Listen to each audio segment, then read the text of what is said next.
Froggy's First Kiss by Jonathan London. Oh man.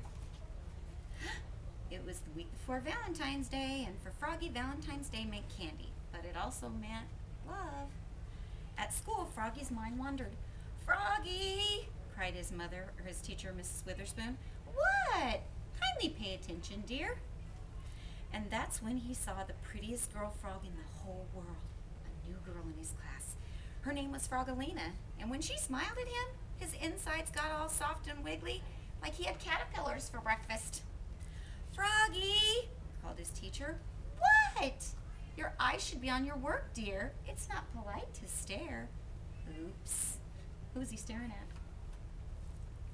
Frogolina.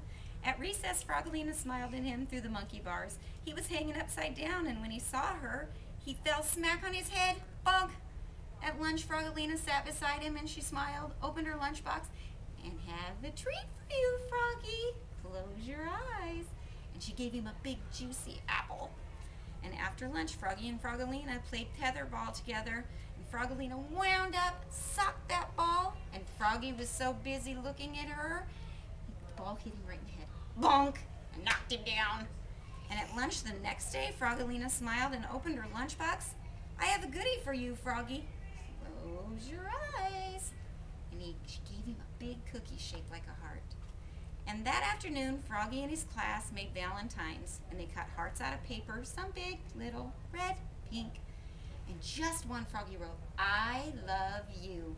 And he didn't want anybody to see, especially Frogolina, so he did his work under his desk. "Froggy!" cried Mrs. Witherspoon. "What?"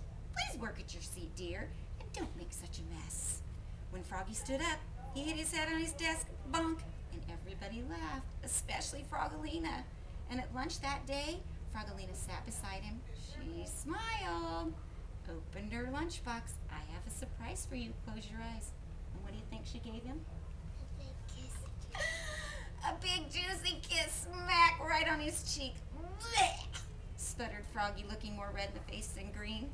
Froggy grabbed his lunchbox, flopped away, flop, flop, flop. His tummy felt so weird he couldn't even eat his lunch, not even his dessert. And on the bus, home after school, everybody teased him, even Max, his best friend. "Froggy has a girlfriend, Froggy has a girlfriend." "No, I don't," he cried. And when the bus stopped, he flopped all the way home, flop, flop, flop. But his heart felt heavy. Was it love? Was it hunger? Was it a backpack full of Valentine's cards? "What did you do at school today, Froggy?" asked his mother. "We made Valentines." "Did you make one for someone special?" Froggy turned almost purple and he flopped to his room, flop, flop, flop. But the next morning on Valentine's, Froggy served his mother breakfast in bed. "Mom, that someone special is you." And he gave her that big heart Valentine. "I love you." And his mother gave Froggy a whole bunch of kisses. Candy kisses.